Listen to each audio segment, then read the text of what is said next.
प्रधानमंत्री नरेंद्र मोदी ने इस ऑपरेशन को नाम दिया ऑपरेशन सिंदूर। इसकी वजह है और इसका संदेश दूर दूर तक जाता है कि हमने आतंकी हमले का बदला लिया है। अगर हमारे देश के नागरिकों का, हमारी महिलाओं का सिंदूर पोंछोगे तो फिर उसका बदला हम लेंगे। ऑपरेशन सिंदूर ये नाम सांकेतिक रूप से पूरे विश्व को एक संदेश दे रहा है, आतंक के आकाओं को दे रहा है और उस जनरल को भी दे रहा है जो अपने आप को आमिर मुनीर कहता है, लेकिन क्या है वो?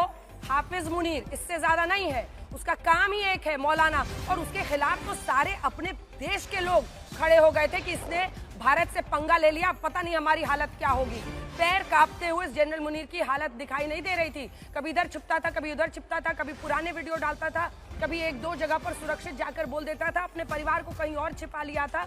ये संदेश साफ है। ऑपरेशन सिंदूर नाम प्रधानमंत्री नरेंद्र मोदी ने दिया था।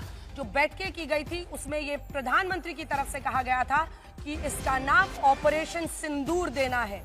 प्रधानमंत्री मोदी ने यह सुनिश्चित किया कि हम ये सबको बताएं कि अगर भारतीय नागरिकों के खिलाफ कुछ करोगे, अगर ऐसी हिमाकत करोगे तो कि तुम भारतीय महिलाओं का सिंदूर उनके सामने पॉइंट ब्लैंक रेंज पर धर्म पूछ कर मारोगे तो हम बदला लेंगे और फिर नाम भी ऐसा रखेंगे कि तुम्हारी 10 पुश्तें उसको याद रखेंगी। ऑपरेशन सिंदूर। प्रधानमंत्री ने बैठकों में आतंक पर सीधा संदेश दिया था। सभी खास मेहमान हमारे साथ जुड़े हुए हैं, लेकिन जल्दी से एक बार जितेंद्र बहादुर सिंह हमारे सहयोगी इस खबर पर हमारे साथ जुड़ रहे हैं और इसी के साथ आइए जल्दी से एक बार चलते हैं जितेंद्र के पास। जितेंद्र, प्रधानमंत्री नरेंद्र मोदी ने यह नाम दिया था।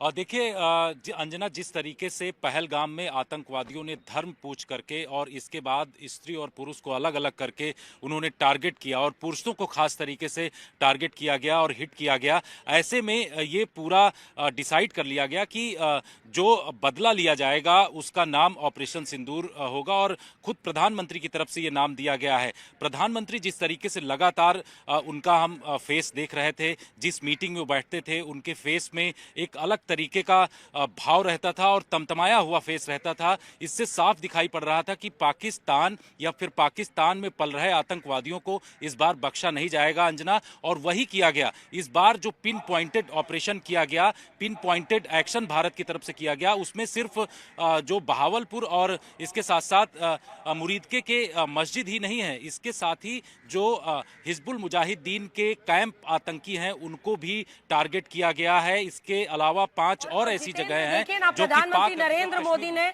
जो ऑपरेशन सिंदूर नाम दिया था। ये खबर ऐश्वर्या हमें बता रही है। ऐश्वर्या, प्रधानमंत्री ने यह सुनिश्चित किया है कि इस नाम के जरिए हम एक ऐसा संदेश दें, एक ऐसा संकेत दें जो आने वाली कई पुश्तें याद रखेंगी पाकिस्तान में। जी अंजना, बिल्कुल। देखिए, आपको ध्यान है कि कितनी सारी तस्वीरें सामने आई थी कि एक के बाद एक प्रधानमंत्री नरेंद्र मोदी मीटिंग ले रहे थे। जो सबसे पहली मीटिंग थी उसमें एक चीज जो प्रधानमंत्री के दिमाग में क्लियर थी वो ये थी कि जब आपने नाम पूछा और महिलाओं और पुरुषों को अलग किया गया, कई सारी महिलाएं विधवा हो गई इस टेररिस्ट अटैक के बाद, तो प्रधानमंत्री इमोशनल थे बहुत ज्यादा, बट उतने ही आक्रामक और उतने ही गुस्से में भी थे कि जब आप लोगों ने सिंदूर छीना है, जब आप लोगों ने कई महिलाओं को विधवा बनाया है, तो इसका जवाब आपको देना पड़ेगा। और उन मीटिंग्स के अंदर ही प्रधानमंत्री नरेंद्र मोदी ने यह निश्चय कर लिया था, यह तय कर लिया था कि इस ऑपरेशन का नाम ऑपरेशन सिंदूर रखा जाएगा। सनातन की भी बात करें अंजना, तो आपको ध्यान है कि सिंदूर जो है वो सनातन के लिए क्या महत्व रखता है। तो इन सब चीजों को ध्यान में रखते हुए लगातार जो मीटिंग्स हुई और सबसे जरूरी जो एनएसए के साथ मीटिंग हुई और जो 3 जो हमारे चीफ्स हैं उनके साथ जो मीटिंग हुई, उसमें ये फाइनल मोहर लग गई थी कि ऑपरेशन सिंदूर ही इसका नाम रखा जाएगा, ताकि पाकिस्तान और सिर्फ पाकिस्तान ही नहीं विश्व ध्यान रखे कि अगर इस तरीके की कोई हरकत हिंदुस्तान में होगी तो उसका करारा जवाब दिया जाएगा। अंजना, और प्रधानमंत्री ने कहा था कि जिन्होंने सिंदूर उजाड़ा है वो बचेंगे नहीं। ऐसे में इस ऑपरेशन का एक अलग ही महत्व हो जाता है और नाम के इर्द गिर्द भी। जनरल विशंबर दयाल साहब, जल्दी से आपसे एक कमेंट, एक करके छोटे छोटे कमेंट्स। देखिए, पहले तो जय हिंद भारत, जय हिंद भारत की सेना, और ये जो है उग्रवाद की जड़ पर, और जय हिंद भारत के प्रधानमंत्री, ये जो है पाकिस्तान में बसे उग्रवाद की जड़ पर वार है और भारतीय सेना आज चेतक पर सवार है। देखिए, ये बहुत अनिवार्य था कि हम एक पंजाब के अंदर खासकर जो जैसे बाबरपुर, जैसे सियालकोट, जैसे ये जो जगह है, ये जगह अब पाकिस्तान को हर्ट करती हैं। भारतीय सेना ने इतनी कवर्ट ढंग से इस ऑपरेशन को पूरे को रूपरेखा रची है कि पूरा विश्व आज जो है देख सकता है कि हम किस तरह से सीक्रेसी मेंटेन करते हुए, अपनी डिसेप्शन मेंटेन करते हुए अपने दुश्मन पर इतना कड़ा प्रहार करेंगे जो कि आज नहीं कई पीढ़ी तक याद रखेगा। और अब पाकिस्तान पे है, हमने तो बोल दिया था, हमने जो बोला हमारे प्रधानमंत्री ने वो हमने कर दिया। अब ये पाकिस्तान पर डिपेंड करता है अंजना कि वो क्या कर सकता है और वो क्या करेगा, उसका जवाब इससे भी और खतरनाक मिलेगा। हमें सेना पर गर्व है, ये राहुल गांधी ने कहा है। जय हिंद उन्होंने भी लिखा है, हमें सेना पर गर्व है। पूरा देश एकजुट होकर आज पाकिस्तान और उसके आतंकी ढांचे के खिलाफ एक स्वर में भारतीय सेना पर गर्व कर रहा है, अपनी फौज पर, सेना पर गर्व कर रहा है, अपनी फौज पर, जिसने इस ऑपरेशन को अंजाम दिया है। पांडे, जल्दी से कमेंट आपका, क्योंकि देखिए अगर हम मस्जिद या कई जगहों की तस्वीरें दिखा रहे हैं, ये सब एक तरीके से कवर अप थे। अंदर जो आतंक को पालने का काम हो रहा था, ये उनके सेंटर्स बने हुए थे। ये तमाम ऐसे, चाहे वो भावलपुर है, मुरीद के हो, ये तमाम जो एपी सेंटर्स थे लश्कर के या फिर मतलब जैश ए मोहम्मद के, एक एक सेंटर पर हमने मारा है। मतलब ऐसा प्रिसिशन अटैक, आने वाले वक्त में डायरियां बनाई जाएंगी कि अगर आपको दुश्मन देश के आतंकी ढांचे को निशाना बनाना है तो नोट्स लिए जाएंगे कि आप किस तरह से अटैक कर सकते हैं, मिसाइल्स के जरिए अटैक कर सकते हैं और इसी के साथ बदला ले सकते हैं। जय हिंद। ये निश्चित रूप से पूरे भारतवर्ष के लिए गौरवपूर्ण क्षण है। मेरे ख्याल से हर भारतीय का सीना आज फूला नहीं समा रहा होगा। और जिस प्रकार से हमने ये ऑपरेशन अंजाम दिया, ये बताता है कि किस precision, measured and not escalatory जैसा कि घोषणा की गई, यह प्रयास यही था कि हम एग्जैक्ट मारें और कोई कोलेटरल डैमेज नहीं हो। जो खबरें आ रही हैं उसमें बताया साफ जाहिर है कि कोलेटरल डैमेज जो मिनिमल है। तो जिस प्रकार से हमने उनके उन क्षेत्रों पर, उन निशानों पर मारा जो उनके लिए शक्ति प्रदान करते थे, जो उनको प्लानिंग में मदद करते थे, जो इंफ्रास्ट्रक्चर था वो आगे जो ट्रेनिंग में काम आता था। देखिए पाकिस्तान में ये उम्मीद कर रहा था कि शायद लॉन्च पैड और ट्रेनिंग कैंप जो है पीओके में उन पर हमला हो, लेकिन जब भावलपुर और पंजाब के क्षेत्र में अटैक किया गया, निश्चित रूप से उनके अनुमान के एकदम परे था। ये है एलिमेंट ऑफ सरप्राइज। इसलिए सबसे कहा जा रहा था आप रुकिए, धैर्य रखिए, वो क्षण आएंगे। ये सबसे बड़ी कला ही होती है कि आप क्या करने वाले हैं, सांस थम जाए। आतंकियों का तो खैर सांस थमा हुआ था ही, लेकिन पाकिस्तान की फौज, पाकिस्तान में लोग सब परेशान थे, क्योंकि सबको इस बात का एहसास था कि भारत कुछ तो करेगा। इस बात की तस्दीक जिसका भी, मतलब वैसे तो कहते हैं विनाशकाले विपरीत बुद्धि, लेकिन भारत की युद्ध नीति कितनी सटीक बैठी है इसका अंदाजा आप इन तस्वीरों से लगा सकते हैं। क्योंकि 1:44 पर बीती रात जब भारतीय सेना ने अपने दमखम से एक एक आतंकी ठिकाने को चुन चुन कर निशाना बनाया है।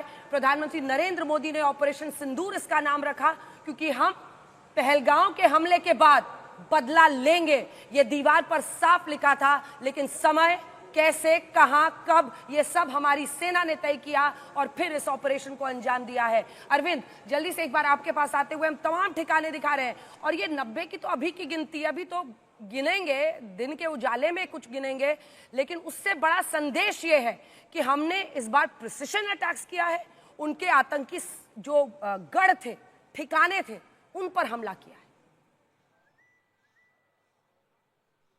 बिल्कुल आपने सही कहा अंजना, और इसीलिए मैं बार बार कह रहा हूं गिनती मत गिनिए, क्योंकि ये गिनती से परे की बात है। क्योंकि अगर आप किसी भी इंटेलिजेंस ऑफिसर से पूछेंगी, भारत में किसी भी एक्सपर्ट से पूछेंगी, प्रताड़ित था भारत। खास तौर से पीओके में देखिए पहले भी सर्जिकल स्ट्राइक हुआ, बालाकोट के बाद हमने किया, उरी के बाद हमने किया, लेकिन पाकिस्तान का ये जो 2 ठिकाना था ये सबसे बड़ा सरदर्द था। और पाकिस्तान आर्मी और पाकिस्तान की आईएसआई ने कभी सोचा नहीं होगा। तो देखिए न सिर्फ इस अटैक से पाकिस्तान के डिफेंस एयर सिस्टम की पोल खुल गई, बल्कि जो पाकिस्तान की खुफिया एजेंसी आईएसआई और पाक आर्मी की भी पोल खुल गई, क्योंकि उसने सोचा नहीं होगा भारत ने इतनी मजबूत रणनीति के साथ 2 ऐसे ठिकानों को निशाना बनाया, जिसके बाद पाकिस्तान में मौजूद मसूद अजहर थरथर कांप रहा होगा, हाफिज सईद थरथर कांप रहा होगा, क्योंकि ये लोग हमेशा से भारत में हमले कराते थे, लेकिन ये सोचते थे कि भाई पाकिस्तान के बहावलपुर में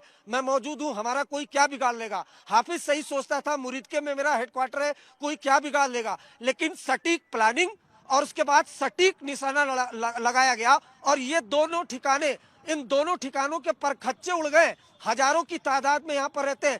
बहावलपुर के वीडियो भी हमारे पास है मौजूद अंजना, जो हम दर्शकों को दिखा रहेंगे।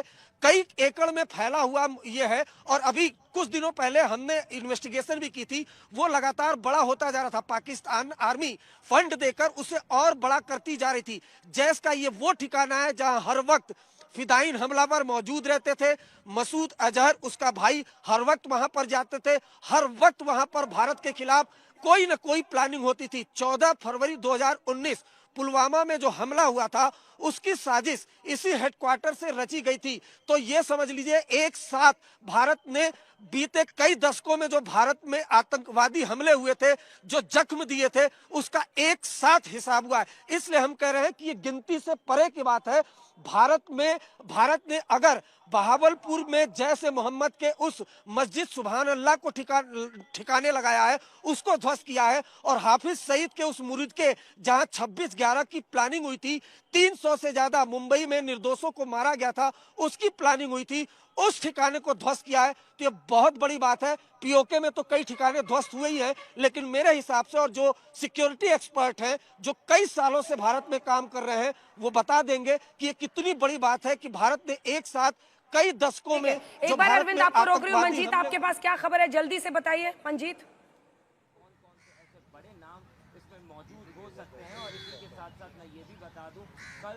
मंजीत ने की हमें खबर बताएंगे, हम उनके पास चलेंगे। लेकिन गौरव देखिए, ये जो स्कैल्प मिसाइल, जो हमने मिसाइल्स यूज की हैं, जरा उस पर बात करते हैं। जो हार्ड एंड स्टेशनरी इस तरह के आपका टारगेट है, मतलब डीप स्ट्राइक वाला, ये एक ऐसा मिसाइल है जो भारत ने इस्तेमाल किया है। हम बीते दिन से लगातार ब्रह्मोस की बात कर रहे थे, उसकी भी नौबत नहीं आई है। उसका तो सुपरसोनिक स्पीड जो है 3 गुना साउंड की स्पीड से बढ़ता है। स्कैल्प मिसाइल जो हमने यूज किया है डीप स्ट्राइक के लिए, प्रिसिशन स्ट्राइक के लिए, हैमर मिसाइल जो हमने यूज किया, उसके बारे में जल्दी से 2 लाइन में बताइए। देखिए, बहुत अत्याधुनिक हथियार है। 2019 में जब बालाकोट पे एयर स्ट्राइक्स किया था, तो ना हमारे पास रफाल लड़ाकू विमान थे, ना हमारे पास स्कैल्प, मीटियोर या फिर हैमर तरह की मिसाइलें थी। स्कैल्प की अगर बात करें तो ये 500 किलोमीटर से ज्यादा, 450 किलोग्राम हथियार के साथ प्रिसिशन स्ट्राइक करने में ये पूरी तरह से सक्षम है। हालांकि स्कैल्प सबसोनिक मिसाइल है, लेकिन इसमें जो इसका रेडार क्रॉस सेक्शन है वो बहुत कम है। इसको ढूंढ पाना दुश्मन के रेडार पर बहुत कठिन होता है। एक बार आप इसको फायर कर देते हैं तो ये अपने जो इसमें इनर्शियल नेविगेशन सिस्टम होता है, जो इसमें इंफ्रारेड कैमरा होते हैं, जो इसमें सिस्टम्स होते हैं, उससे ये अपने टारगेट पर होम इन करके उसे पूरी तरह से ध्वस्त कर देता है। ये तो स्कैल्प की बात हुई। हैमर की अगर बात करें तो ये एक्सटेंडेड रेंज की मिसाइल है, जो 250 किलोग्राम से लेकर 1000 किलोग्राम के बॉम्ब को लेकर एक स्मार्ट म्यूनिशन उसे बना देता है। अगेन, इसको रेडार पर पकड़ पाना मुश्किल है। 60 से 70 किलोमीटर तक ये बहुत अचूक वार करके मूविंग टारगेट को भी ध्वस्त कर देता है। ये तस्वीरें आई हैं, जरा फुल फ्रेम दिखा देते हैं। 2 विंडो में है, देखिए मरकज तैयबा, ये जो आप देख रहे हैं ना, ये सुबह सुबह सारे पहुंचे हैं, वीडियो बना रहे हैं, बर्बादी को अपने अपने कैमरे में कैद कर रहे हैं। ये मरकज तैयबा है मुरीदके में, लश्कर का हेडक्वार्टर, जिसकी बात आप अरविंद कर रहे थे। जे सिंह साहब, कॉमोडोर जे सिंह, जल्दी से एक रिएक्शन सर आपसे, क्योंकि यहाँ से पूरा नजारा, और वहीं के लोग अब तो वीडियो बना बना के भेज रहे हैं, खुद ही बता रहे हैं, एम्बुलेंस की सायरन से गूंजती हुई है पाकिस्तान की मुरीद के अलग अलग जगहों की सड़कें गवाही दे रही हैं कि भारतीय सेना ने कैसा प्रिसिशन अटैक किया है। हमारे साथ हमारे सहयोगी इसी खबर पर जुड़े हुए हैं, इंटरव्यू में अब बताता फिर रहा है, लेकिन ये अपने आप में सबसे बड़ी तस्दीक है, सबसे बड़ी मुहर है भारत की कार्रवाई पर मुनीश, क्योंकि हमारा स्टैंड यही है कि हमने अब तक के हुए आतंकी हमलों का, पहलगाम हमलों का न्याय लिया है, इंसाफ लिया है, आतंक के आकाओं पर चोट किया है। जी बिल्कुल अंजना, और भारत ने एक चीज साफ कर दी है कि उन्होंने जो ये एक्शन लिया हुआ है वो आतंकवाद और आतंकवादियों के खिलाफ। खबर का फर्क अंजना सिर्फ भारत पर नहीं पड़ने वाला है, क्योंकि इसके पहले चाहे यूएस की बात करें, चाहे यूके की बात करें, चाहे ऑस्ट्रेलिया की बात करें, चाहे कनाडा की बात करें, इन सभी देशों ने जैश-ए मोहम्मद और उसके अलावा मसूद अजहर को एक बैंड ऑर्गेनाइजेशन के तौर पर देखा था। तो कहीं ना कहीं इस खबर का असर न सिर्फ हिंदुस्तान पर बल्कि पूरे विश्व पर पड़ने वाला है। लेकिन अंजना, अंजना जो आपने बात कही वो बहुत बड़ी अपने आप में, कि एक सटीक जानकारी मिलने के बाद में इस तरीके से अटैक किया गया कि मसूद अजहर तो किसी तरह से बच गया, लेकिन उसके परिवार वाले और साथ साथ वो आतंकवादी जो वहां पे ट्रेनिंग ले रहे थे उन सब की मौत हो चुकी है। और देखिए ना, जैश सरगना मौलाना मसूद अजहर खुद ही इसकी पुष्टि कर रहा है। वो बता रहा है बिलखते हुए कि मैं भी मर जाता तो अच्छा था। ये बता रहा है कि मरकज सुभान अल्लाह में जब हमने हमला किया, मतलब जो आतंक का एपी सेंटर बहावलपुर में था, जब हमारे पास सटीक इंटेल था और उसके बाद से मुनीश हमने ये अटैक वहां पर किया है। मतलब प्रिसिशन अटैक का ऐसा उदाहरण विश्व में शायद ही कहीं पर मिले।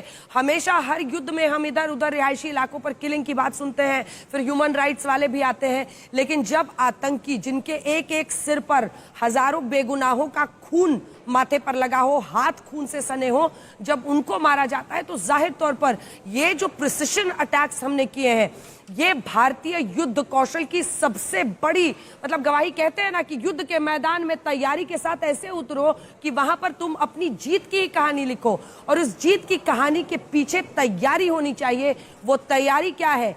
इंटेल, टारगेट सेट करना, टारगेट को लॉक करना और उसके बाद से प्रिसिशन अटैक करना। और जब भारतीय वायुसेना, भारतीय थल सेना ने मिलकर इस ऑपरेशन को अंजाम दिया है, मतलब इनक्रेडिबल, जिसे कहा जाता है अद्वितीय, अद्भुत, अकल्पनीय तरीके से इन सबको अंजाम तक दिया गया है। और उसकी सबसे बड़ी भारतीय सेना के काम पर सबसे बड़ी तस्दीक इस बात से ही हो रही है कि वो खुद ही कह रहा है। अब देखिए, इसी मरकज में ये जो सुभान अल्लाह वाला पंजाब पाकिस्तान वाला ये जो मरकज है उनका, ये जब आप देखेंगे तो उसकी क्या हालत हुई है, वो वाला वीडियो दिखाइए, वो वीडियो दिखाइए। ये टारगेटिंग के भी वीडियोस हम आपको दिखा रहे हैं सीमा से। लेकिन इसी के साथ साथ जब आप उस मरकज का वीडियो दिखाएंगे तो यहीं पर घर था उसका, यहीं पर रहता था वो जो मरकज है सुभान अल्लाह मरकज, जिसकी अब इमारत पूरी टूटी हुई है, वहीं पर वो रहता था और यहीं पर उसका पूरा परिवार। अब जाए ना, पूछे मुनीर से कि अपने परिवार को तो तुमने छिपा लिया, वकील साहब ने छिपा रखा है और वहाँ के कोर कमांडर्स वगैरह भी अब बंकर में छिपे हुए। बात ये सिर्फ प्रिसीजन के साथ एक चीज है कि हमने उनके जो इलेक्ट्रॉनिक वॉरफेयर हमने कितनी स्ट्रांग की होगी कि उनके जितने भी इलेक्ट्रॉनिक पिकिंग जो उनकी डिवाइसेस थी सबको स्प्रेस किया होगा ना, सबको स्प्रेस किया होगा, न्यूट्रल किया होगा।